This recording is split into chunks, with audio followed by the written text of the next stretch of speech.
Olá, eu sou a Lenore e você está no canal Diários Esquecidos. Hoje eu vou contar para vocês uma creepypasta que eu admito, é um pouco pesada. Eu não recomendo que você ouça à noite, mas se mesmo assim quiser tentar, bem, vamos lá? Não responda. Acho que todo mundo já passou por isso alguma vez na vida. Você pode estar fazendo qualquer coisa, assistindo TV, estudando, ouvindo música ou até mesmo dormindo. De repente, ouve em alto e bom som alguém que chama pelo seu nome. A voz é tão clara e límpida que realmente parece alguém de verdade. Então, fazemos a única coisa lógica: respondemos. Mas tenha calma e me ouça. Se você não tem certeza de ser uma pessoa real, eu imploro, por tudo que é mais sagrado, não responda. Dizem que essas vozes que chamam geralmente são espíritos que tentaram contra suas próprias vidas. Em meio à escuridão onde estão, veem pequenas luzes que brilham fracas e pequenas, como vagalumes que estão morrendo. Essas luzes são as pessoas vivas. Se um desses espíritos consegue chegar perto o suficiente da luz de uma pessoa viva e descobre o seu nome, o próximo passo é reunir forças para chamar por você. E acredite em mim, eles chamarão mais de uma vez, até que você responda. É comum que você ouça esses chamados constantes. Como a voz soa normal, acabamos pensando que é um parente ou amigo. Por pura distração, acabamos respondendo. Essa resposta significa que ouvimos a voz da alma que nos chama, então ela consegue um portal para entrar em nosso mundo.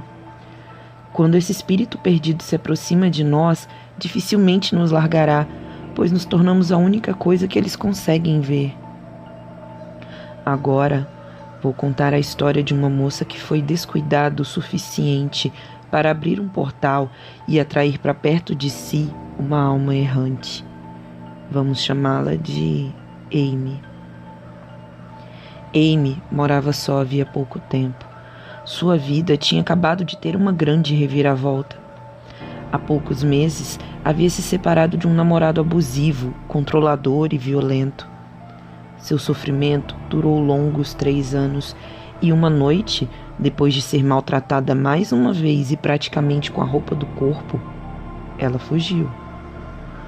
Disse a ele que iria visitar a mãe, por isso não levou as suas roupas, para assim não levantar suspeitas.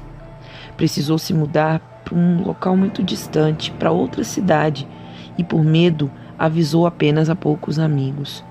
Não queria que John, seu ex, a encontrasse e fizesse a ela mais algum mal. Esse era o primeiro mês de sua nova vida. O apartamento para onde ela havia se mudado, próximo ao local onde trabalhava, era minúsculo. Como já estava todo mobiliado, ela não precisou comprar nada. Devido à sua timidez, só havia feito amizade com uma vizinha de porta e estava tudo ótimo. Vida que segue.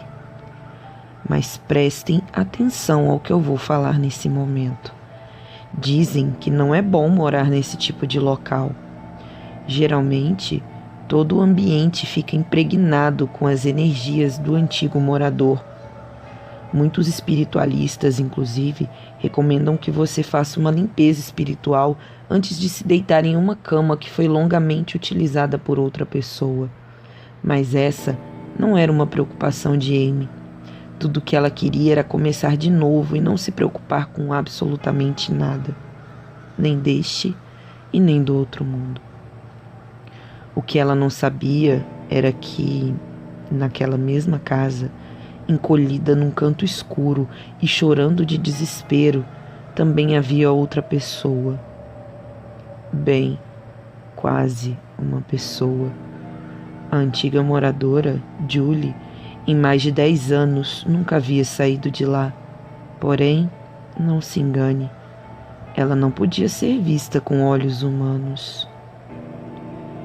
Julie desistiu da própria vida ali mesmo, naquele quarto, o que fez com que ela ficasse presa para sempre ao local, com uma corda enfeitando seu pescoço, como se fosse um colar macabro.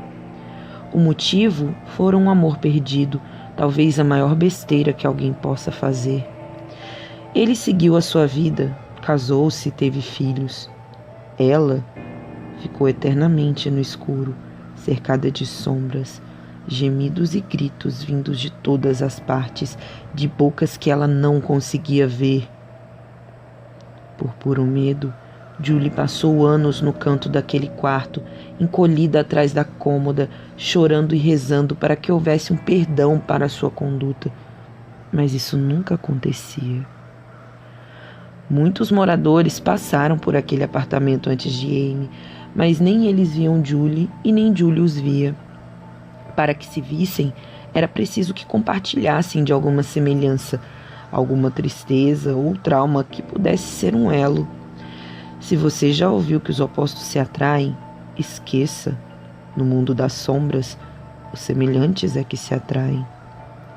Assim, anos se passaram sem que Julie notasse ou fosse notada por alguém. No mundo dos mortos, o tempo não passa como aqui, no mundo dos vivos. Por isso, Julie tinha a sensação de que todo aquele erro tinha acontecido havia pouquíssimo tempo. Devido a isso, não tinha coragem de se mexer e tentar sair dali. Na única vez em que tentou, sentiu uma mão fria deslizando em sua perna, tentando agarrá-la. Conseguiu se desprender e voltou correndo para o lugar de onde nunca devia ter saído. Imagine passar anos e anos na escuridão, sem que consiga ver sequer um deslumbre do sol ou um raio de luz da lua. Julie não aguentava mais. Em seu desespero, ela se arranhava e se machucava, o que fez com que sua pele ficasse deformada, sem deixar um traço sequer da linda moça que havia sido um dia. Toda aquela agonia permaneceu até que, uma noite, ela ouviu a porta se abrindo e uma pequena luz esverdeada cruzou o quarto. Era Amy.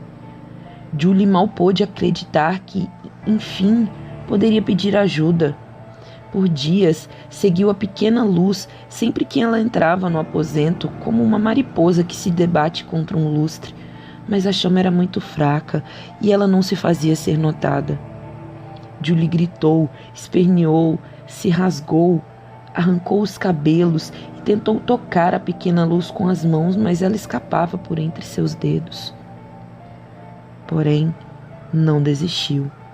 O pobre fantasma percebeu que aquela era a única chance de sair da escuridão. Julie não podia ver o rosto da pequena luz, mas sabia, pelo seu cheiro, que era uma mulher. Sempre que Amy passava e se deitava para dormir, Julie se sentava ao lado dela, mesmo sem enxergar o seu corpo, e ficava olhando para a luz, sem sequer piscar. Queria, de alguma forma, chamar a atenção daquele ser, mas não sabia como. Até que um dia... Amy entrou apressada no quarto. Havia recebido uma mensagem de John em seu novo número de celular e todos os seus medos e angústias voltaram de uma vez. O estado em que ficou foi deplorável. Medo, insônia, taquicardia e pânico tomaram conta da moça, que chorou até dormir. Todos esses sentimentos ruins que pairavam no ar fizeram com que Julie visse a pequena luz de Amy brilhar um pouquinho mais forte. De repente, o impensável aconteceu.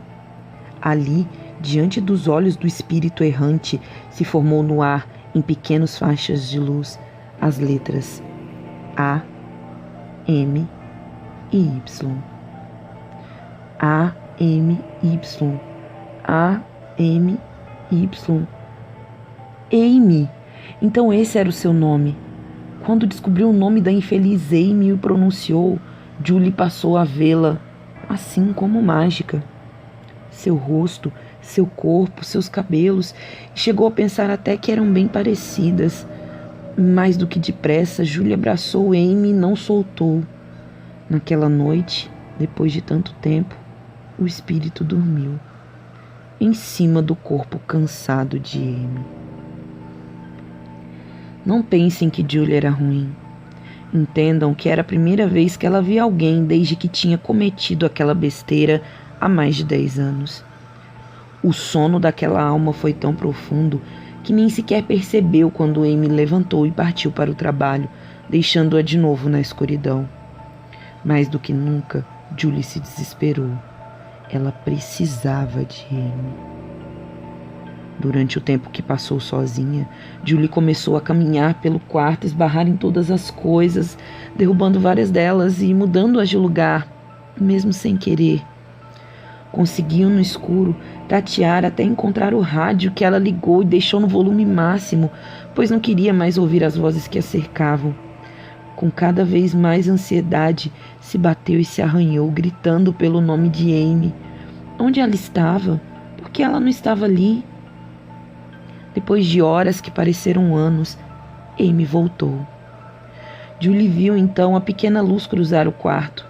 Mais do que depressa, aproximou-se da moça, colou seu rosto no dela e gritou: Amy! Um facho de luz então explodiu no quarto e Julie percebeu que nunca mais ficaria só. No mundo real, ao mesmo tempo, Amy ouviu nitidamente alguém chamando o seu nome. Mal pôde se recompor da bagunça que estava em seu quarto e tomou um enorme susto. Diante daquela balbúrdia, pensou que havia sido assaltada, mas nada estava faltando. Como estava com fone de ouvido, não respondeu ao primeiro chamado e seguiu contabilizando os estragos. De repente, uma segunda vez, ouviu claramente: Amy. Agora não tinha como negar. Alguém a chamou. Pensou ser a vizinha, então cometeu o maior erro de sua vida, respondendo: Oi, Lia? Eu já estou indo. No momento em que Amy respondeu, foi como se Julie abrisse os olhos. De repente, ela estava novamente no mundo real. Via seu quarto, que estava bem diferente, e todas as coisas que antes não podia ver. Ao seu lado estava aquela que tinha tirado-a da escuridão. Sem pestanejar e com medo de voltar para as sombras, Julie se agarrou a Amy como uma cobra, enlaçando seu corpo com as mãos e as pernas. Deitou sua cabeça calmamente no ombro da pobre mortal e descansou, sem soltar o seu corpo. Agora ela tinha voltado para a luz e ninguém mais a tiraria dali. Sem perceber, Amy agora estava presa a Julie, que, mesmo sem querer, passou a roubar-lhe as energias. Não preciso dizer que a vida da pobre jovem despencou. Ela entrou num profundo processo depressivo e, aos poucos, foi desistindo da vida. Meses depois, Amy se foi de causas naturais. Quando passou para o outro lado da vida, a primeira coisa que viu foi Julie agarrada a ela. Por mais que tentasse se soltar, o espírito não a deixou, o que fez com que ficassem para sempre agarradas uma à outra, em eterna dependência. Até hoje, se você for um pouco sensitivo e entrar naquele apartamento, poderá ver e sentir seus corpos machucados, entrelaçados, rolando pelo chão como cobras em uma eterna luta. Portanto, eu aviso, cuidado com o local para onde você se mudar. Essa foi a triste história de Amy, e aqui fica o alerta para você que me ouve. Se não quer atrair para você uma alma errante que vaga na escuridão, não se esqueça. Quando te chamarem, não responda. Bom, essa foi a creepypasta de hoje. Eu espero que vocês tenham gostado. Por favor, incentivem o meu trabalho. Essa creepypasta é minha, eu que fiz. Se vocês gostaram, por favor, deixe o joinha, faça um comentário. E é isso. Muito obrigada por estarem aqui. Até mais e tchau, tchau.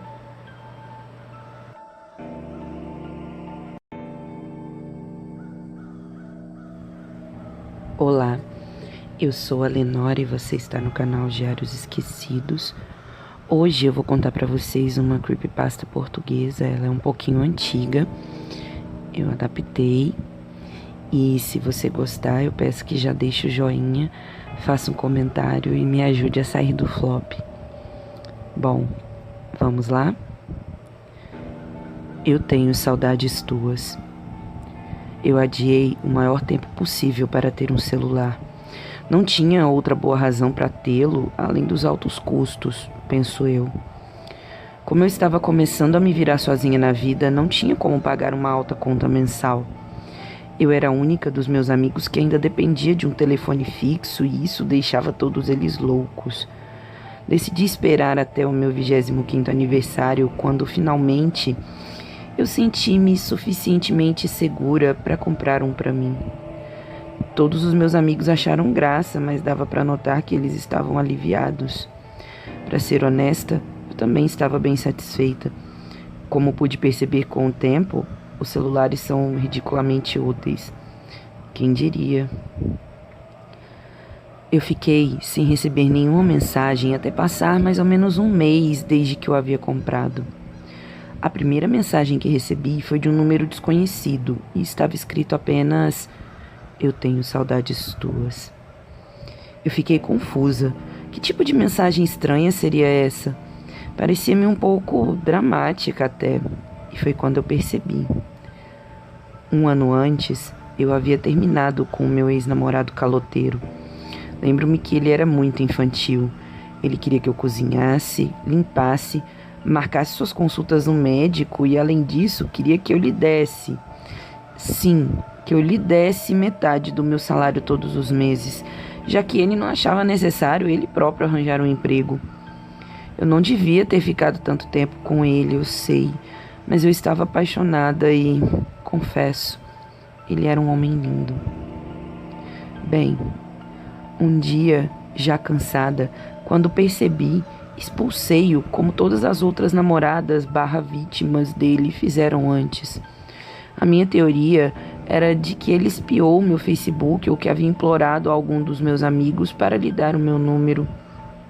De qualquer maneira, esta não seria a primeira vez que ele havia tentado contato comigo e certamente não seria a última. Por fim, decidi não responder.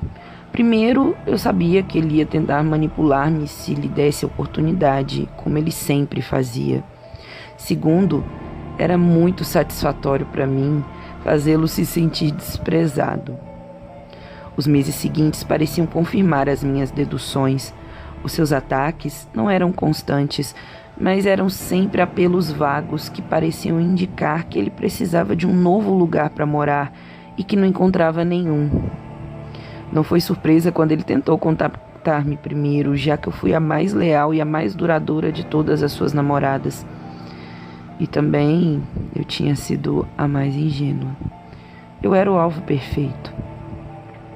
As mensagens eram sempre as mesmas e rapidamente tornaram-se cansativas. Eu tenho saudades tuas. Quem me dera poder te ver. Hoje parece que te vi no meio da multidão, mas era apenas um sonho. Ai, patético. Uma noite, 8 meses depois, desde que comprei o meu celular, descuidei-me. Eu preciso admitir, eu tenho bebido bastante. Começou apenas com uma cerveja para ajudar a relaxar depois do trabalho e rapidamente tornou-se um hábito constante diário. Eu estava completamente bêbada quando recebi uma mensagem muito mais longa que o habitual. Eu tenho tantas saudades tuas. Eu sei que você não lê essas mensagens, mas hoje, mais do que nos outros dias, eu preciso que você saiba o quanto eu te adoro. Eu faria qualquer coisa para poder te ver só mais uma vez. Hoje, mais do que nos outros dias, pensei. Tentei lembrar de dentro das profundezas nebulosas do meu cérebro embriagado. Por que hoje? A primeira coisa que pensei foi que seria o nosso aniversário. Claro, por que não? Seria a oportunidade perfeita para um pouco de manipulação vinda dele. Ele era um cretino, mas era um cretino esperto. Então, tive uma ideia. Ele quer joguinhos? Está bem, então vamos jogar. Eu comecei a escrever e o autocorretor esforçou-se para entender as minhas palavras digitadas através da bebedeira. Respondi: se quer vir para me ver, então por que não vem logo? E depois eu dei-lhe a entender que sabia que ele estava me stalkeando.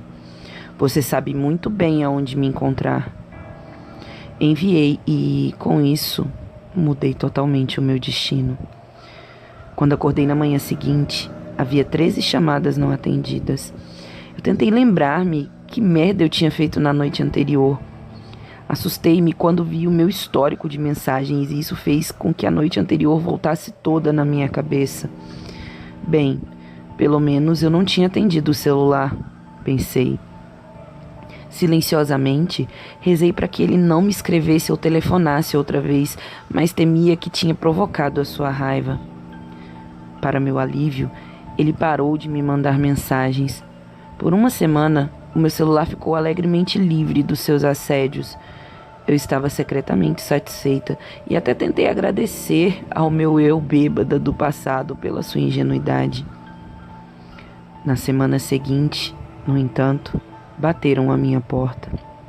Eu abri e vi um homem com crachá. A sua expressão solene e o uniforme azul contrastava com a luz do sol da manhã. O seu parceiro estava atrás dele, com uma expressão rígida como uma rocha. Eu sentia um frio estranho circular nas minhas veias, enquanto eles encaravam-me. Bom dia, senhores policiais. Há algo de errado? Perguntei. Sem apresentação, eles convidaram-se a entrar na minha casa. Eu deixei-os sem ter a certeza do que eles estavam à procura, mas certa de que eles não iriam encontrar nada ali. Achei que era engano. Fiquei surpreendida quando começaram a fazer perguntas. Conhece alguém chamada Silence Madison? Fiquei perplexa, completamente confusa.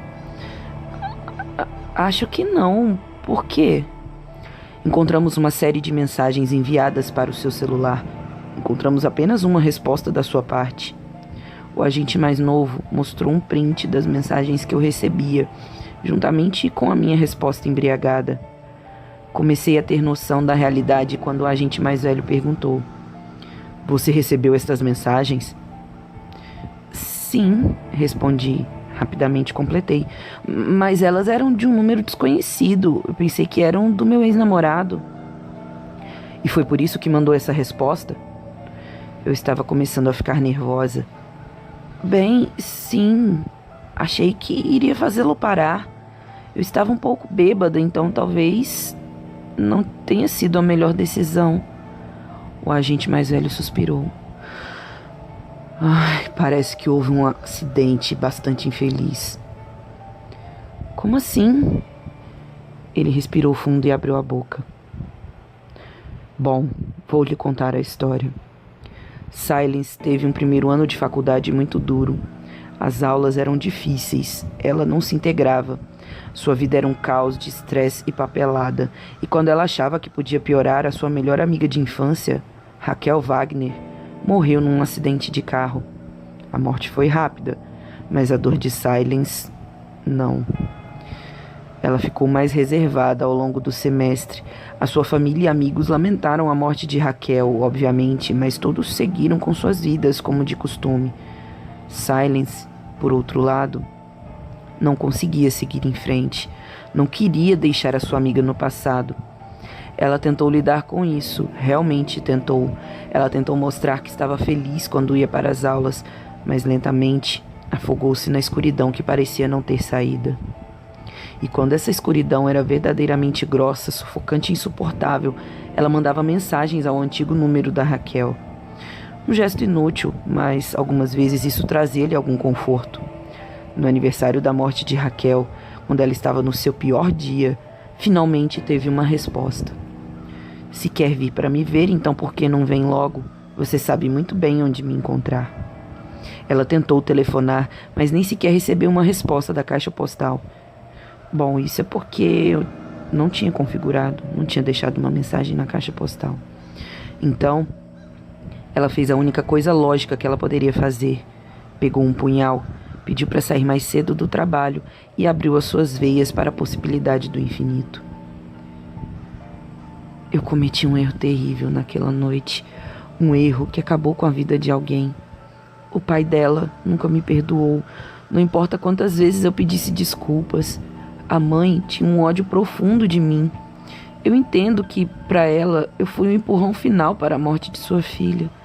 A polícia repetiu várias vezes que Silence acabou com sua própria vida, que eu não era a culpada.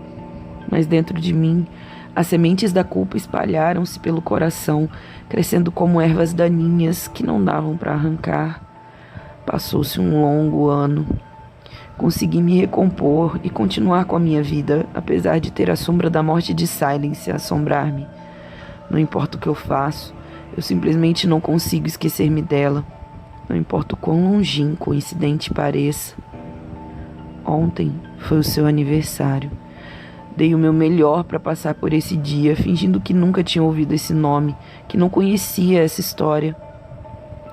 Tudo estava bem até por volta das 10 da noite, quando recebi uma mensagem. Uma mensagem de um número que eu tentava desesperadamente esquecer durante o último ano. Na mensagem havia apenas uma palavra: obrigada. Bom, essa foi a Creepypasta. Eu espero que vocês tenham gostado. Se gostou, deixe seu like, faça um comentário. E é isso, me ajudem a sair do flop. Obrigada e tchau, tchau.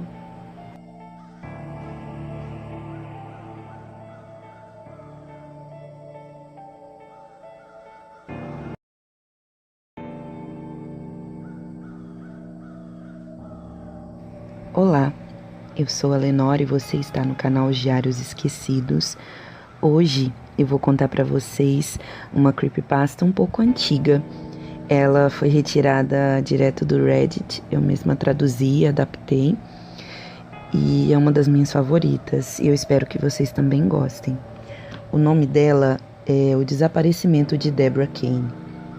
Vamos lá? O desaparecimento de Deborah Lindsay Kane. Estou postando a minha versão dos fatos essa noite, na esperança que se esclareçam todos os mal-entendidos a respeito do desaparecimento de Deborah Lindsay Kane.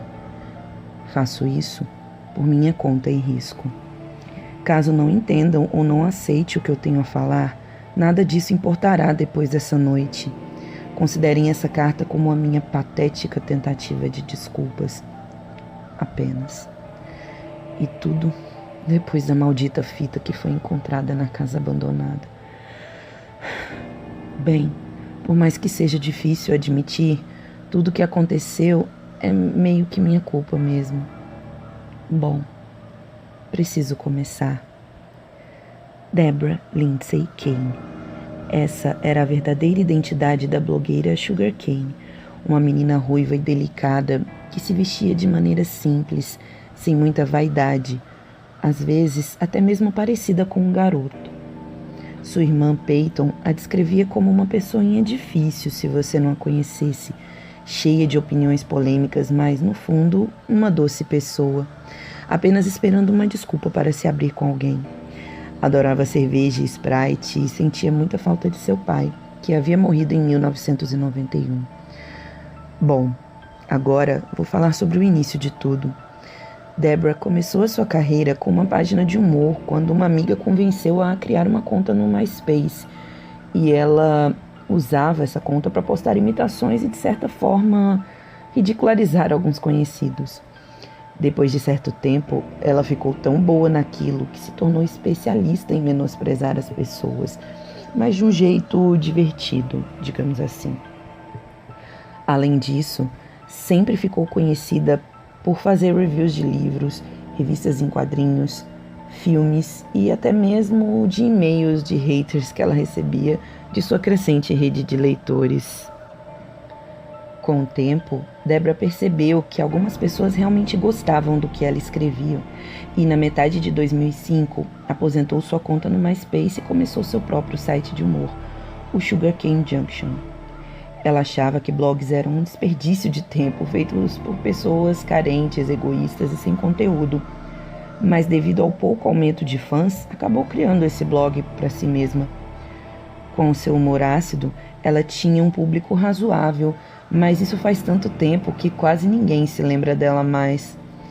A maioria dos viciados em internet de hoje em dia nem sabem que ela existiu, tanto que, até encontrarem a fita que mencionei no início da história, quase ninguém se lembrava dela, ou que ela tinha desaparecido e que possivelmente estivesse até assassinada. Mesmo em seu auge, Sugarcane era apenas mais uma entre várias comediantes da internet. Ela era mais engraçada que a maioria das pessoas e certamente muito boa com as palavras, mas por outro lado, não era lido por um público tão grande assim.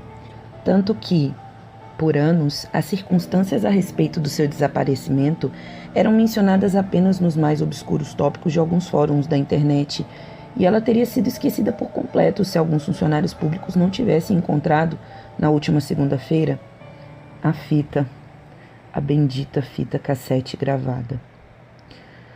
Continuando o meu relato. Uma das especialidades do blog Sugarcane Junction era cobrir e comentar todos os feriados ou festivais que aconteciam, e seus artigos sobre esses eventos eram geralmente os mais aguardados. Deborah compôs ótimas canções de humor sobre bebida para o seu artigo sobre a Oktoberfest e até um belo poema para o Dia dos Pais. Para o Natal de 2005, em um dos posts mais polêmicos, ela escreveu séries de paródias de passagens bíblicas, o que fez com que recebesse dezenas de e-mails furiosos. Acredito que deu agora para vocês conhecerem um pouquinho sobre a pobre Deborah. Mas para continuar, no entanto, é preciso que eu também fale sobre mim. Naquela época, eu era conhecido como Dead Boy e era um dos mais fiéis leitores das postagens de Sugarcane. Durante a primeira semana de outubro de 2006, eu sugeri a ela que passasse a noite na casa assombrada da família Dalley e escrevesse sobre a sua experiência para um artigo de Halloween. Ela leu o comentário e achou que eu era infantil e que a ideia era idiota. Então, fiz uma aposta e disse que daria a ela $1.000 se ela cumprisse o desafio. Infelizmente, Deborah aceitou. Na última semana de outubro, perto do Halloween, ela anunciou que faria uma longa viagem de carro até a casa assombrada dos Dalley para cumprir o desafio que eu havia proposto. Ela embarcou para lá na noite do dia 29, encorajando seus leitores a ficarem ligados para mais detalhes da sua jornada de $1.000 até a tal casa mal assombrada. Eu realmente tinha a intenção de dar a ela o dinheiro e nunca teria feito essa maldita sugestão a ela caso eu soubesse o que aconteceria depois. Deborah sempre pesquisava sobre assuntos que trataria antes de suas jornadas, com a finalidade de criar um conteúdo completo e interessante. Com a mansão assombrada da família Dalley, não foi diferente. Depois da tragédia que aconteceu com ela, no seu apartamento, a polícia encontrou recortes de jornal desde 1960 sobre a tal família. Um artigo que elogiava Kevin Dalley, o pai, pelas vidas que salvou de um incêndio. Outro relatava os rumores de que Naomi Dalley, a mãe, derrubara propositalmente seu filho da escada, causando ao menino um trauma na cabeça e, consequentemente, deixando-o autista. Um dos maiores falava sobre a procura sem resultado dos corpos quando a família toda desapareceu em 1982. Havia, ainda, várias reportagens com os testemunhos dos vizinhos e amigos da família sobre a última vez que viram os Dalley. No entanto, os textos que mais chamaram a atenção de todos eram aqueles que falavam do filho dos Dalley, Jeff, um garoto de 8 anos. Ele era conhecido como artista abstrato desde que tinha apenas 11 meses de idade, isso mesmo após a mãe derrubá-lo da escada. Ainda havia um artigo que falava que o desempenho escolar de Jeff, após a queda, havia diminuído, mas os trabalhos que fazia nas aulas de arte eram muito originais.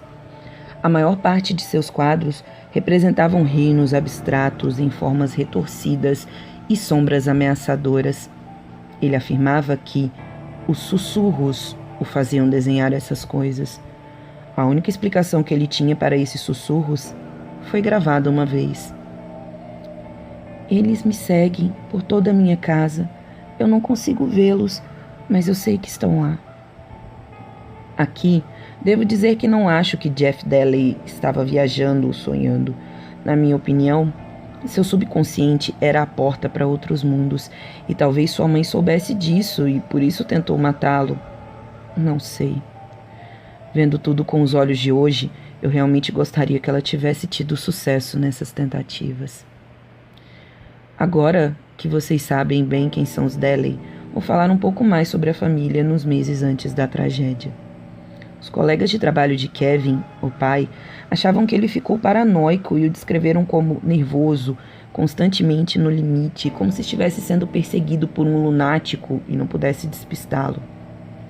Naomi, conhecida normalmente por receber os clientes em seu bar com muita alegria e cordialidade, parecia ter rastejado para dentro de uma concha e se fechado. Nos dias finais, ninguém mais a reconhecia, estava sombria e triste. Os funcionários disseram que ela começou, inclusive, a ir frequentemente ao banheiro para chorar escondida. Alguns que viram a cena diziam que ela tapava os ouvidos com força, como se não quisesse ouvir algo que a atormentava. E então, um dia, Jeff não apareceu mais na escola e seus pais nunca mais apareceram nos trabalhos.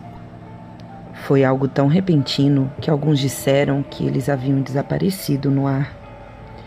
Os artigos mais recentes na coleção de Deborah descreviam fenômenos estranhos, mas aparentemente banais, como sons que vinham da casa abandonada dos Dalley entre 1989 e 2004. Alguns desses textos eram tão estranhos que foram considerados pegadinhas ou exageros grotescos de pessoas que queriam fama, como no caso da mansão de Amityville. Vou citar agora alguma dessas histórias. História 1. O cão de um dos vizinhos correu para a varanda da casa dos Dalley. Quando voltou para casa, passou os próximos dias chorando e cobrindo seu focinho, aparentemente sem nenhum motivo. Em uma manhã, os donos do pobre cãozinho notaram que ele havia sumido e nunca mais o viram. História 2. Um jovem casal afirmou ter visto uma silhueta nas sombras do jardim frontal da casa, sussurrando algo para eles enquanto passavam pela casa tarde da noite. Eles não podem afirmar se havia ou não alguém lá, e enquanto continuavam sua caminhada, aquela sombra os perseguiu por vários quarteirões, até desaparecer completamente. História 3. Vários carteiros deram depoimentos idênticos sobre ouvir movimentos e cochichos dentro da casa enquanto passavam por ali, em sua rotina de trabalho e entregas de correspondências. Um deles achou que era obra de alguns engraçadinhos fazendo pegadinha e acabou alertando a polícia. Quando chegaram lá, os policiais nunca encontraram ninguém dentro da casa. Bom, eram muitos relatos, não consigo descrever todos, mas agora que vocês já sabem sobre todo o passado da casa, preciso voltar ao presente, à história da maldita fita da qual falei lá no início.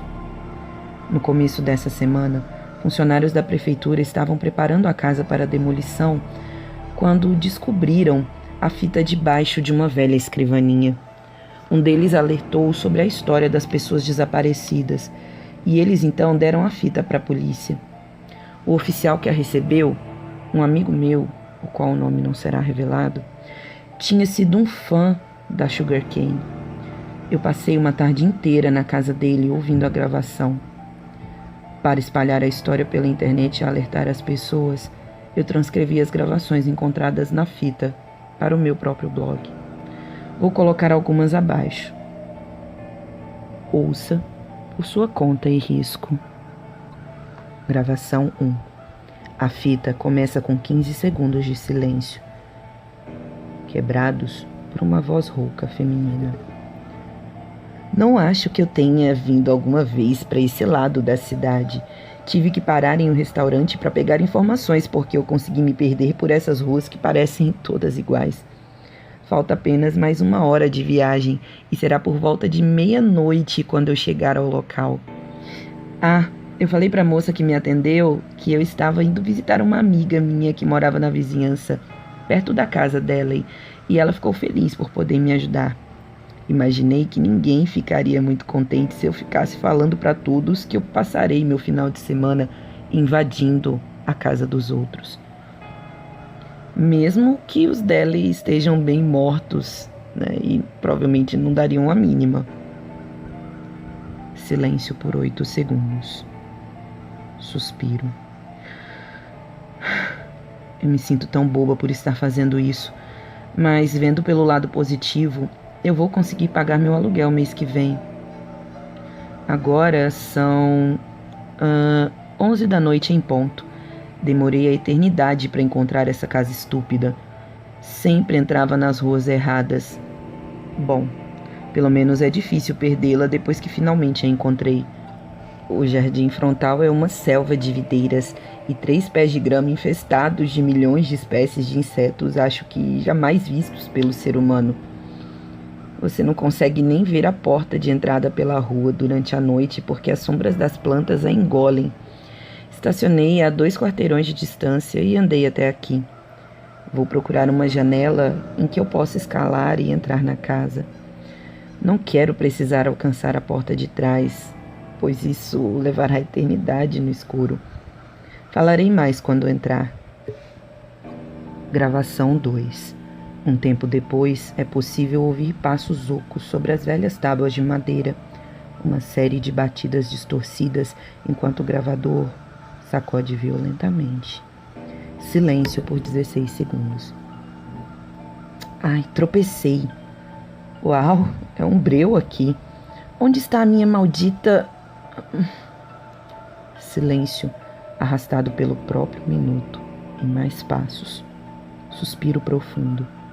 O gravador, então, faz sons como se estivesse sendo agitado. Ok, estou dentro. Montei meu acampamento. Acho que é no escritório aqui da casa. Há uma velha empoeirada escrivaninha e uma estante próximas a mim. Ambas estão vazias. Estou pronta para fazer meu tour pela casa. Câmera pronta, embora esse lugar não tenha muito a se ver. Vou manter o flash desativado, então as fotos terão de ser editadas depois que eu voltar. Eu deveria usar a lanterna desligada até meus olhos se acostumarem, mas... eu não vou fazer isso. 2 minutos de silêncio e ocasional som eletrônico de uma câmera tirando fotos. Tosse. A casa é realmente espaçosa dentro dos seus 2 andares. Ah, aí está você, escada imprecisa. O carpete foi todo rasgado, exceto por um canto da sala de estar, de modo que o chão é todo de madeira dura. Pegadas. De repente, o barulho alto das dobradiças enferrujadas de uma porta. Deborah parece se assustar com o barulho e continua. Ah! Olha, um banheiro mofado intocado desde 1982. Várias tossidas enquanto a câmera tira foto. Dobradiças mais barulhentas. Silêncio. Mais cliques de câmera. Ah, que nojo! Há aranhas armadeiras em todo lugar. 7 minutos de silêncio, apenas com pegadas, cliques de câmera e tossidas de Deborah. Sons ocos de botas subindo as escadas e pegadas mais altas, rangidos insalubres. Deborah faz vários comentários sobre o layout da casa. A poeira está me matando. 2º andar. É instável pra cacete. Espero que a construção não desabe sobre mim essa noite. Mais pegadas enquanto ela retorna para o 1º andar. Quando a fita completa 10 minutos, há silêncio mortal por aproximadamente 20 segundos. Deborah respira fundo. Bem, acho que é isso por hoje. E eu vou dormir com as aranhas. Silêncio por 2 minutos. Estalo de madeira. Deborah fala novamente. Achei uma madeira solta no chão do escritório. Eu terei que checar isso amanhã de manhã. Passos vagarosos, pesados e cuidadosos de botas no chão de madeira. Farfalhar de pano. Tosse. Ah, Deus, eu não consigo respirar nesse lugar. Certo. Hora de dormir. Terminarei minhas anotações amanhã. Boa noite. Gravação 3. Chocalhos no gravador. Deborah começa a falar, mas só saem as primeiras sílabas antes dela ficar quieta novamente. Silêncio por mais 1 minuto. Há algo aqui. Passos pequenos de pés descalços são ouvidos. Silêncio. Rangido de porta. Farfalhar de panos. Deborah fala. Ah, malditos ratos. Eu sabia. Eu os ouvi cavucando as paredes do quarto. Deveria ter trazido uma barraca. Ok. Bem, eu não vou dormir essa noite depois de tudo, então vou erguer aquela tábua para passar o tempo. Falo mais sobre isso depois. Chacoalhos são gravados enquanto o gravador é posto de lado. Nos próximos 5 minutos, nada mais além de som de unhas e algo metálico, provavelmente um canivete suíço, são ouvidos arranhando a madeira. Um suspiro e o barulho de um pequeno objeto. As pegadas de Deborah saem de alcance do som. Deborah diz algo longe demais para ser ouvido e parece esperar uma resposta. Ela se repete, mais alto. Quem está aí? Nada por 1 minuto e meio. Barulho da porta do escritório se fechando. Batidinhas de pés descalços voltando. Chacoalho da fita. Estou enlouquecendo. Eu juro que eu pude ouvir. Então, silêncio. Arranhados e batidas voltam. E momentos depois, há um barulho de madeira sendo colocada de lado. Ahá! Barulho de papel. Mais barulho de papel. Silêncio. Há desenhos nesse papel, desenhos amassados, recheando os pequenos espaços da tábua. Acho que são desenhos de Jeff Daly. Quando ele tinha 5 anos, ele costumava desenhar seus pesadelos. Não, esses não podem ser de verdade. Os detalhes são... De repente, barulhos de papel sendo desamassado. Deborah fala silenciosamente, quase inaudível, como se estivesse lendo algo para si mesmo. Não ouça. Não é o papai. Não é o papai. Não é. Silêncio. Respiração profunda e tremida. Gravação 4. Ok, isso não tem mais graça. Um som distante, possivelmente no corredor, e um suspiro agudo. 2 minutos e 40 segundos de silêncio. Ouve-se um murmúrio. Deborah parecia assustada e dizia: Não tem graça. Novamente, sons de pés próximos ao gravador. Ouve-se uma voz humana, que não parecia ser de Deborah, falando de maneira sussurrada. Ela diz apenas uma palavra difícil de se entender, mas parece com o próprio nome dela. O gravador se agita violentamente e atinge o chão.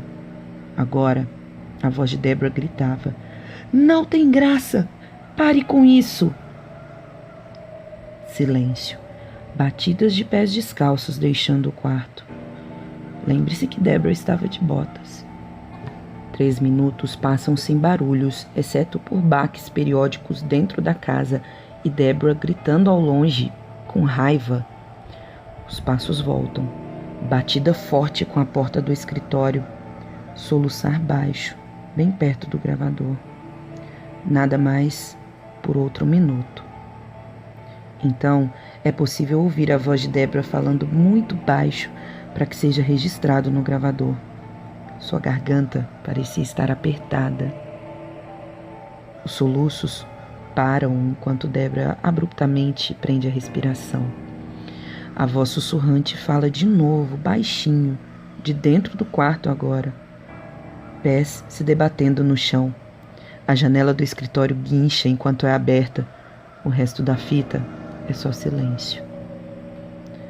Naquela noite, Deborah postou um update no seu blog.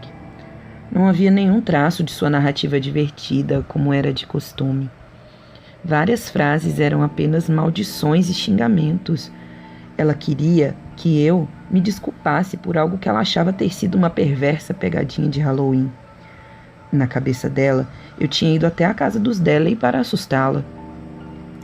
Ela manteve consigo um dos desenhos que encontrou na tábua solta e incluiu em sua postagem, dizendo que aquilo era uma tentativa óbvia de um adulto imitando a obra de Jeff, o garoto autista de 8 anos.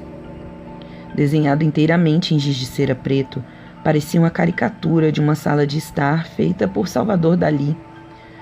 No meio, em pé, uma forma negra, com aparência distorcida, como naquelas velhas casas de espelhos. Portanto, era impossível saber se era humano ou não. A coisa olhava diretamente ao espectador, com 2 buracos negros sendo seus olhos. Mas 3 pessoas podiam ser vistas ao fundo, também olhando para o espectador. Era como se o ato de desenhar a cena tivesse tomado a sua atenção. Embora seus rostos fossem sem forma e uma mistura de branco e cinza, os 3 pareciam sorrir. Era um desenho tão bem feito que sugeria um nível artístico além do que um menino de 8 anos era capaz, mas o estilo se encaixava bem com os outros desenhos já vistos de Jeff Dalley. Debra e eu tivemos uma briga depois daquela postagem. Metade dos leitores achavam que eu era um babaca por ter feito uma pegadinha tão escrota com ela. A outra metade achava que Debra estava fazendo uma pegadinha nela mesma. As atualizações seguintes do blog foram apenas descrições dos sons da casa Dalley, então todo mundo estava certo de que era uma pegadinha dela. Eles ainda acreditavam que era uma brincadeira quando ela não atualizou nada por 2 semanas inteiras. No entanto, no dia 4 de novembro, já no meio da tarde, Debra ligou para sua irmã, Peyton. Ela estava chorando tanto que Peyton não conseguia entender uma palavra do que ela disse no começo. A seguir, vou transcrever as palavras de Peyton. Ela estava claramente bêbada e começou a falar sem parar. Disse que estava arrependida de ter perdido meu casamento, arrependida por ter sido rancorosa quando estávamos crescendo, arrependida por eu ter chutado o nosso cachorrinho quando tinha 12 anos, pedindo desculpas por todas as coisas bobas, como uma confissão desesperada de uma pecadora. Ela parou de respirar e eu ouvi alguém mais no quarto falando baixinho com ela, como se não quisesse que eu ouvisse. Eu perguntei se ela queria que eu fosse até a sua casa. Ela começou a chorar novamente e me disse: "Eu ouço papai, mas não é o papai." Então, ela desligou o telefone e eu chamei a polícia. Eles não encontraram ninguém quando chegaram lá. Eu estava falando com ela poucos minutos antes. Não tinha como ela ter desaparecido assim. Bom, agora eu direi as minhas conclusões. A maioria das pessoas continua pensando que o desaparecimento de Debra é uma farsa orquestrada por ela ou outro indivíduo doente. A fita foi declarada como falsa por várias pessoas e não vai demorar para que a história de Sugar Cane desapareça na escuridão novamente. Eu espero evitar isso, não porque eu sinta pena de Debra Lindsay Kane, mesmo que eu sinta, mas para prevenir que mais alguém suma como ela, como os funcionários públicos que também desapareceram e como meu amigo policial, que não é visto há mais de 10 dias. Foram os sussurros, eu sei. Uma vez que eles te enxergam, eles marcam seu território. Uma vez que eles te farejam, eles te caçam como cães famintos até que façam você desaparecer. Eles te chamam baixinho, como se tivessem medo de falar alto. Às vezes, a 2 metros de distância.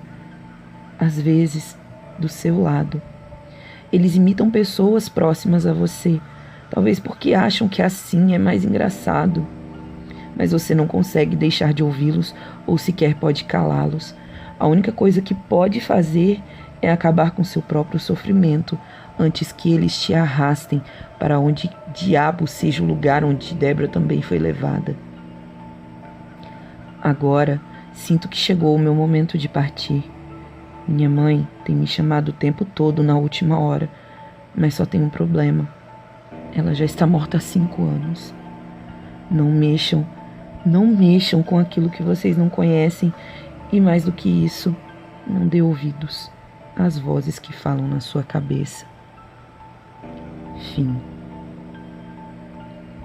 Bom, eu espero que vocês tenham gostado. Eu sei que é um relato um pouco grande, mas particularmente eu, como disse, é um dos meus favoritos. Por gentileza, eu peço que vocês deixem um like, façam um comentário. Isso me ajuda muito. E é isso. Eu espero que vocês tenham gostado. E se vocês quiserem mais creepypastas, é só me pedir. Obrigada e tchau, tchau.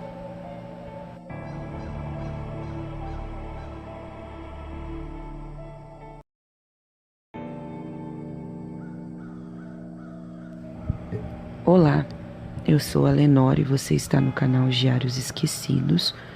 Hoje eu vou contar para vocês uma creepypasta um pouco antiga.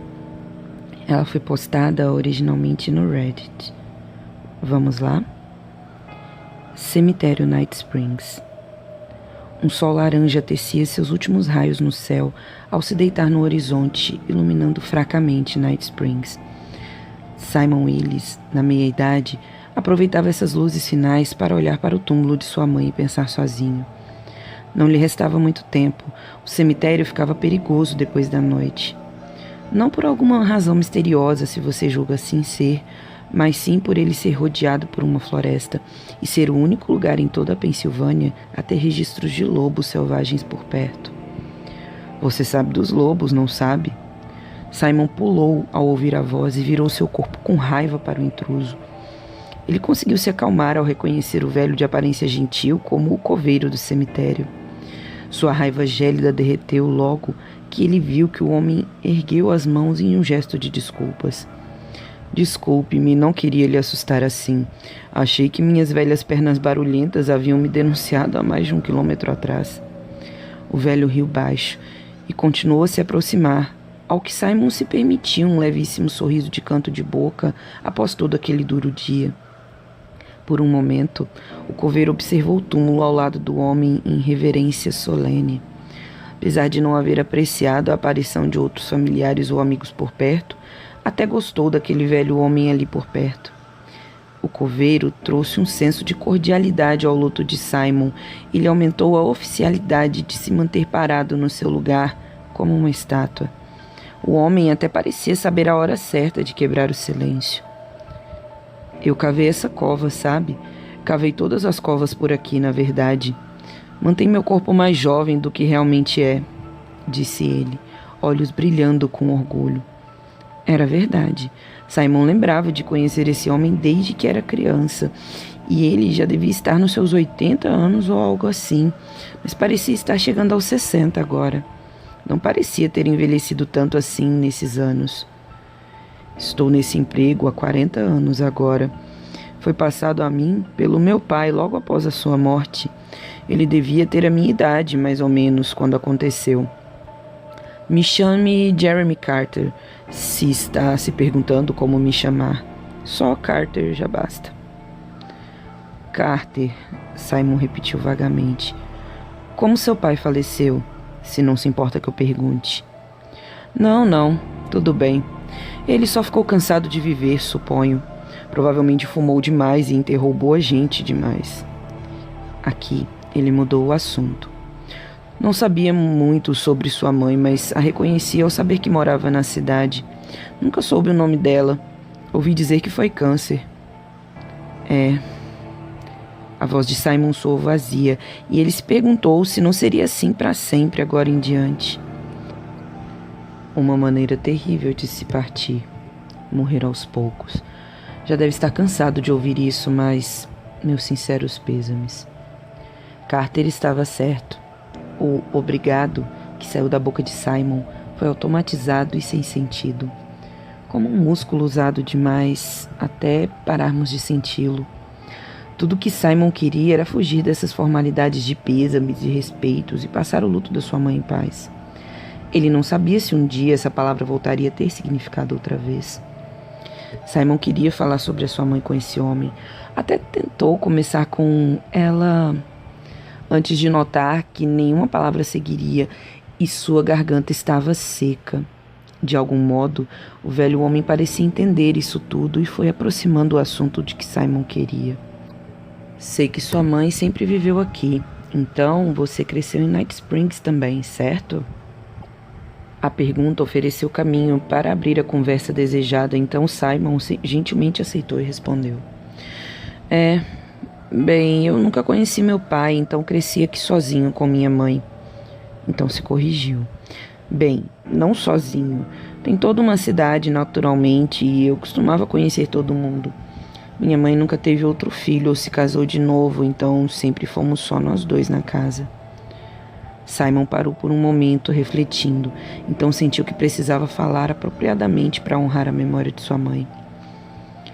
Era bom de qualquer jeito. Minha mãe foi uma grande mulher. A casa era pequena comparada com as outras, mas dava para nós dois e ela trabalhava muito para mantê-la. O Sr. Anderson, no banco, não sei se ele ainda está lá, ele esteve no funeral hoje. Ele sempre ajudava quando possível, aumentando o crédito de minha mãe ou alargando o valor de seu empréstimo. Foi difícil quando fui para a faculdade e ela precisou trabalhar em período integral em 2 empregos para que eu pudesse me concentrar só nos estudos. Me formei e logo consegui um estágio em advocacia. Me bacharelei e, quando completamente formado, pude dar descanso a ela. Sempre tentava aparecer aqui nos feriados, mas era muito difícil deixar a cidade de meus clientes, nem mesmo por um dia. Isso me dominou mais do que eu deveria ter deixado. Fiquei arrasado quando soube que ela estava com câncer. Tentei fazer ela se mudar para perto de mim, para tratamento médico apropriado na cidade, mas ela se recusava a sair dessa cidade. Eu mal pude esperar para ir para a faculdade, mas ela sempre amou estar aqui. Eu poderia vir para cá e cuidar dela, mas não podia simplesmente abandonar todo o pessoal lá e destruir a carreira que ela se orgulhava tanto de eu ter conseguido. E ela insistia que nossa vizinha Debbie cuidava dela. Elas sempre foram como irmãs uma para a outra. Ofereci a Debbie pagamento de enfermeira, mas ela ignorou. Sabe como é o pessoal dessa cidade? Os 2 homens compartilharam aquele silêncio meio nostálgico de conterrâneos. O sol não podia mais ser visto agora. Ainda se via umas listras laranjas, mas a escuridão da noite já fazia seu manto por cima de tudo. Estava ficando escuro. Ela lutou por muito tempo ainda. Eu tenho muito orgulho dela. 7 meses de luta. Foi isso. Visitei-a bastante, 1 dúzia de vezes, apesar de não passar de no máximo um fim de semana, e ainda assim ela ficava bem feliz. Nunca imaginei que ela resistiria assim tanto tempo. Até nas semanas finais ela parecia muito bem. Simon notou que havia concluído. O homem pôs a mão em seu ombro e disse: "Você foi um ótimo filho. Falei com Debbie, você sabe, ela me contou que sua mãe só falava de você e do quão duro você trabalhava. Ela tem muito orgulho de você." Simon não chorou, mas não conseguiu falar também. Uma longa pausa se deu até que Carter quebrou o silêncio de novo. "Bem, é melhor eu ir andando. Um coveiro tem sempre muito trabalho. E você também deveria ir andando. Sabe, os lobos, eles uivam um bocado de noite, mas dificilmente atacam se não forem provocados. De qualquer modo, a iluminação é pobre e é melhor não arriscar. Tome cuidado para não dar com a cabeça no túmulo de alguém se você tropeçar." "Obrigado, mas eu vou ficar um pouco mais. Não muito. Tá tudo bem. Acho que talvez só mais alguns minutos." Carter bateu no ombro do homem uma última vez e disse: "É claro, rapaz." Com isso, sumiu na luz da noite, deixando Simon em seu luto, solitário mais uma vez. Simon manteve sua palavra e ficou mais alguns minutos. Pensou em mais algumas palavras para sua falecida mãe, esperando que ela ouvisse onde quer que estivesse. Tentou se lembrar de todo e cada bom momento com ele, formando 1000 imagens das lembranças e tentando fugir da visão dela em seu leito de morte. Ele estava pronto para ir embora quando ouviu um grito. Um uivo havia sido escutado momentos antes, então um rápido grito seguiu, acompanhado de gritos agonizantes de uma voz que ele reconheceu. "Senhor Carter!" Ele gritou, correndo na direção do grito, conforme eles ficavam mais e mais intensos. Não levou muito tempo até ele tropeçar em uma pequena pedra e cair dentro de uma cova recém-cavada. Simon Willis morreu instantaneamente da queda. Apenas 50 passos adiante, escondido nas sombras, um homem entregava a seu cão uma recompensa, um biscoito.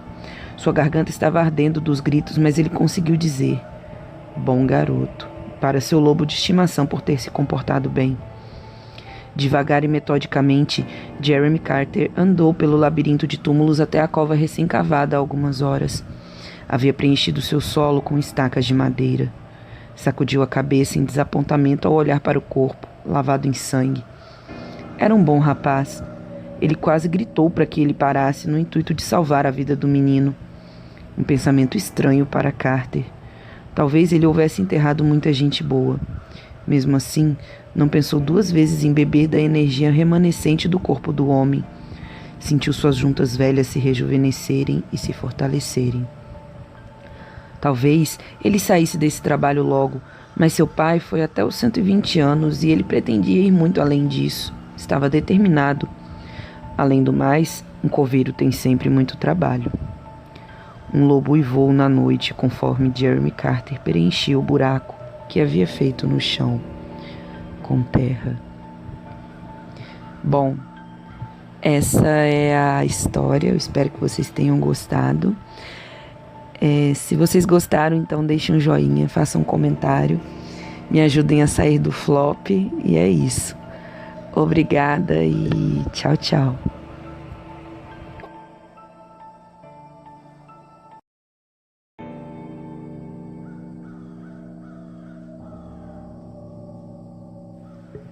Olá, eu sou a Lenore e você está no canal Diários Esquecidos. Hoje eu vou contar para vocês uma creepypasta que foi mandada por um leitor. Ele pediu que eu a lesse e, de certa forma, aprimorasse para ele. Como foi um pedido muito especial, eu espero que vocês gostem. Bem, vamos lá? Tia Suzanne. Em meados de 1999, quando eu tinha uns 6 anos de idade, fui obrigado a passar as férias na casa de uma tia com a qual não tinha muita proximidade. Na verdade, ela não era exatamente uma tia, mas sim uma parente distante de minha mãe, mas vou chamá-la mesmo assim de tia Suzanne. Meus pais pretendiam viajar sozinhos durante aquele verão e precisavam me deixar com alguém. De alguma maneira, eles pensaram que seria uma ótima ideia me deixar com uma pessoa que eu só tinha visto umas 2 vezes durante toda a minha vida, pois assim eu poderia conhecê-la melhor. A minha sorte foi que meu primo Nathan também foi mandado para a casa de tia Suzanne junto comigo. Nosso tio resolveu nos dar uma carona até a casa dela, já que ele morava perto dali. Ficou acertado que a nossa estadia seria de 15 dias, e vocês podem imaginar o tanto que eu estava sem graça de ir para a casa de uma pessoa que mal conhecia. Não importa se é parente ou não, trata-se de algo extremamente constrangedor. Ela morava em um terreno enorme, em uma casa consideravelmente grande e toda pintada de amarelo. Imaginem que, para uma criança como eu, que vivia em um apartamento apertado, uma casa daquele tamanho representava uma possibilidade infinita de brincadeiras. Eu e meu primo estávamos loucos para conhecer e explorar todos os cômodos. Até logo, crianças, foi a única coisa que meu tio disse, nos olhando com uma expressão que considerei estranha, e, em seguida, ele foi embora. Na época eu era muito criança para notar os sinais, mas da forma como ele se comportou, parecia que estava nos dando em sacrifício a um lobo. Imediatamente, vimos que tia Suzanne já estava na porta. Ela acenava alegremente para mim e meu primo, e quando chegamos próximos a ela, ela nos apertou em um abraço sufocante e nos levou para dentro da casa. A casa tinha 4 quartos. Um deles pertencia à tia Suzanne e o outro a seu irmão, que passava metade do dia trancado ali dentro em seu mundo, sem deixar ninguém se aproximar. Percebemos, com o tempo, que nem mesmo tia Suzane entrava ali sem permissão. Mais tarde, infelizmente, eu pude entender o porquê disso. Os outros 2 quartos eram, respectivamente, um escritório e o outro um tipo de depósito lotado de estantes com coisas velhas como brinquedos, revistas, jornais, materiais de limpeza, velhas e estranhas esculturas, enfim. Se você fez as contas, percebeu que não havia sobrado um quarto para nós, as visitas. Tendo isso em mente, eu e meu primo tivemos que nos instalar no sótão, que não era tão ruim assim. Tratava-se de um cômodo limpo e organizado, com 2 camas confortáveis e um guarda-roupa grande. Depois de nos familiarizarmos com tudo, deixamos nossas coisas em cima das camas e saímos quase que voando do sótão para poder explorar a casa. Vimos cada parte dos quartos, exceto aquele que era do irmão da tia Suzane. Entramos nos 2 banheiros, vimos o que tinha na sala de estar, na cozinha.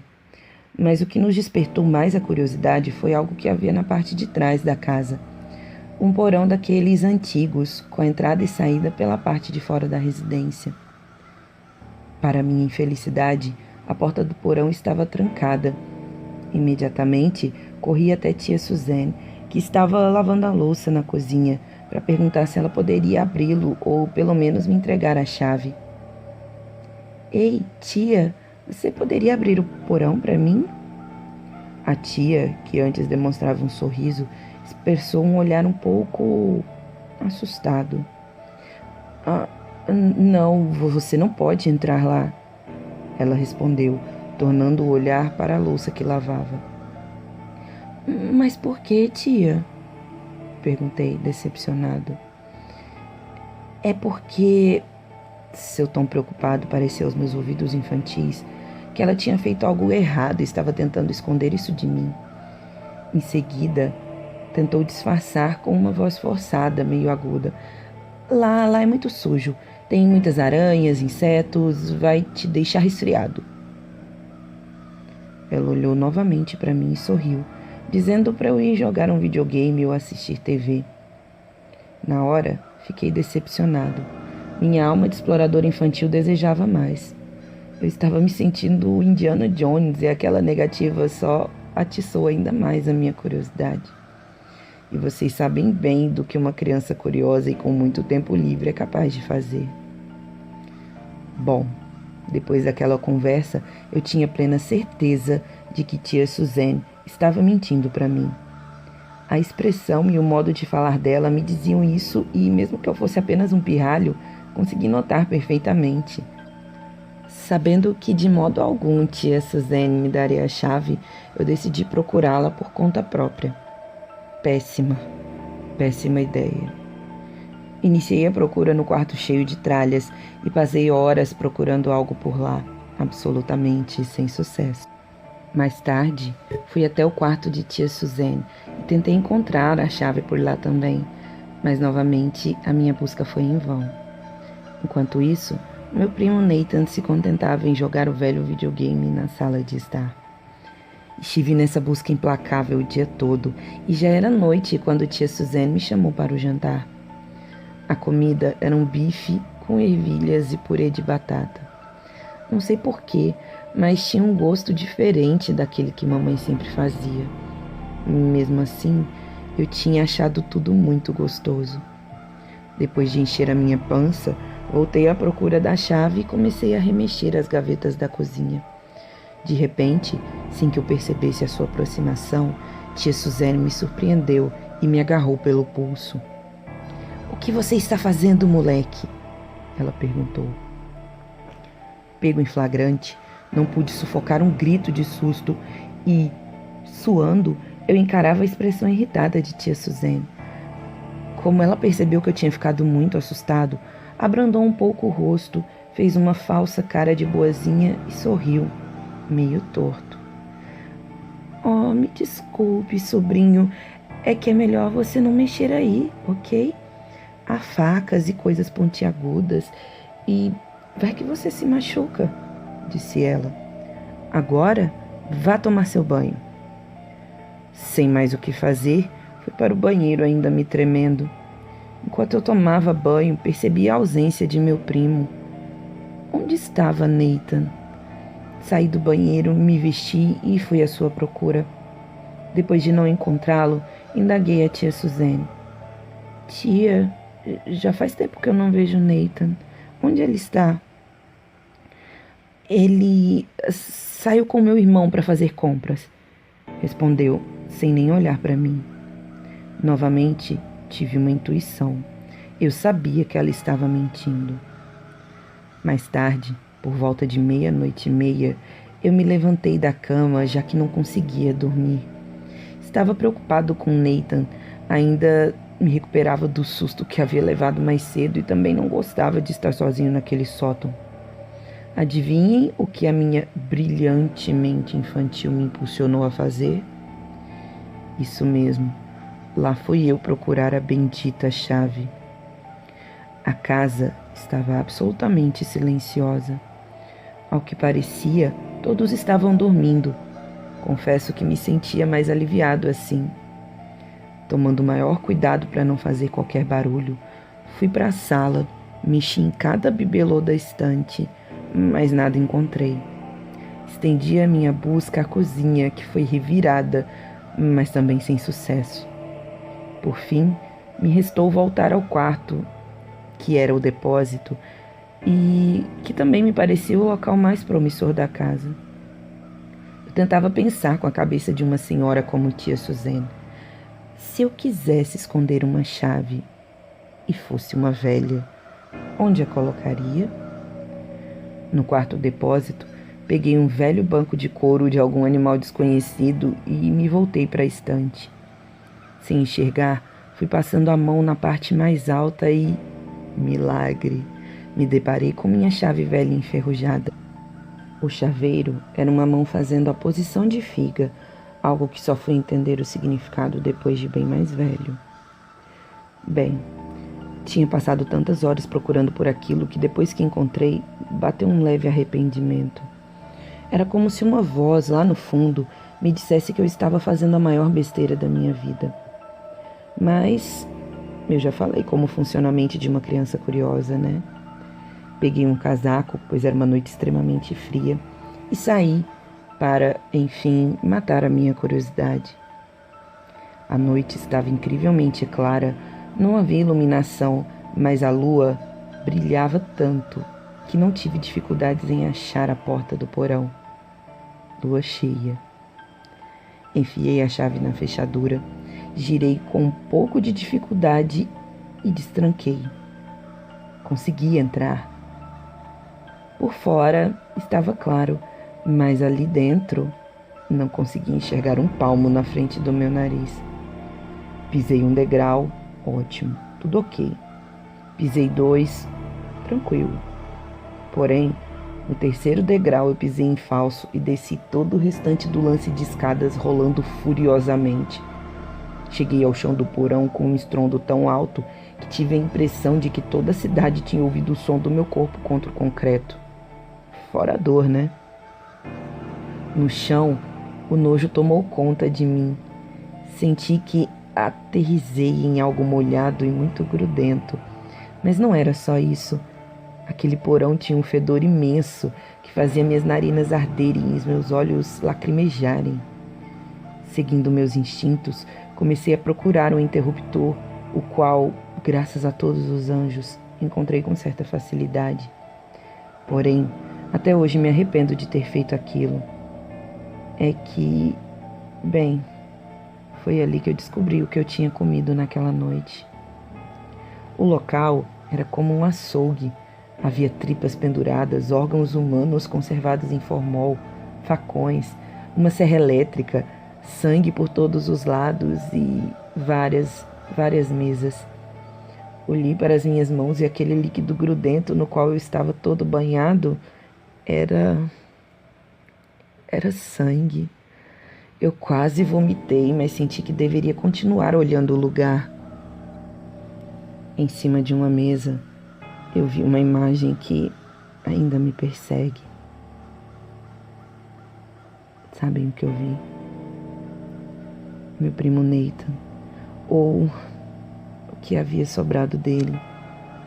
Algo terrível havia sido feito com o pobre corpo do menino, que estava agora literalmente, em pedaços.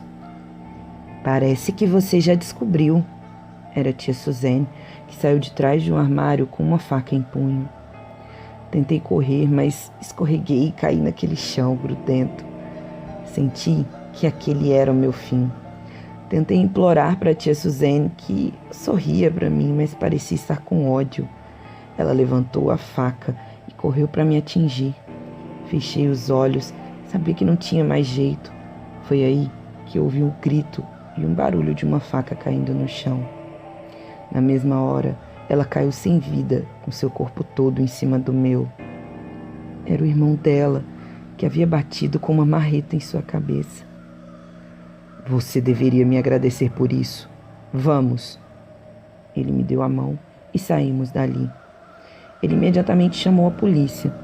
Pelo que entendi, o pobre nunca soube bem o que ela fazia naquele porão. Só sabia que tinha muito medo dela e por isso vivia com a porta trancada. Ouvindo os meus gritos e a confusão que armei, ele desceu para verificar e encontrou aquele circo armado, algo que o chocou tanto que até hoje ele está perturbado e vive em uma casa de repouso para doentes mentais. Depois disso, a notícia viralizou e eu acredito que se você procurar na internet, achará alguma coisa sobre o porão maldito de minha tia Suzane. Meus pais se arrependeram amargamente de haver me deixado ali, e isso fez com que se tornassem superprotetores demais. Ainda tenho pesadelos com tia Suzane, nos quais, diferentemente daquela noite, ela consegue me pegar e eu acabo tendo o mesmo destino de Nathan. Hoje, meu maior trauma é ter provado da carne de meu próprio primo. E o que é pior, ter gostado. Fim. Bom, eu espero que vocês tenham gostado. Se vocês gostaram, deixe seu like, faça um comentário, me ajude a sair do flop. E se também quiserem que eu leia a creepypasta de vocês ou a história de terror, o e-mail tá lá na aba sobre do canal. Bom, e é isso. Obrigada e tchau, tchau.